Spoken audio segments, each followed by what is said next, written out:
Quick reading for June the 17th to June the 18th, Scorpio. Your cards are the Seven of Strength, the Nine of Strength, and the Ace of Strength.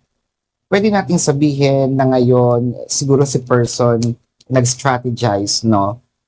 Para ipakita yung passion, no? Pwedeng, wala naman kayong tampuhan, pero pwede ding meron.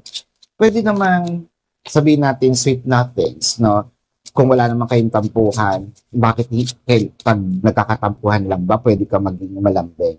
So, nandito yung lambing. Siguro nagyayaya din ito si person for intimate moments, but this is more than lust, no? Merong emotion dito. So, doon naman po sa mga nagkaroon ng tampuhan, it felt like with the Page of Strength and the Emperor, meron dito mga pangako na ayusin ko na, magsisimula na ako magbago. I feel like meron itong nagawa naman na hindi maganda, kaya parang sinasabi nito, ready naman ako or ready na ako sa mga opinions and suggestions, and wag lang tayong masira, no, with the Ace of Strength. So yeah, this is your quick reading for June the 17th to June the 18th. My name is Daphne, but spirit calls me back.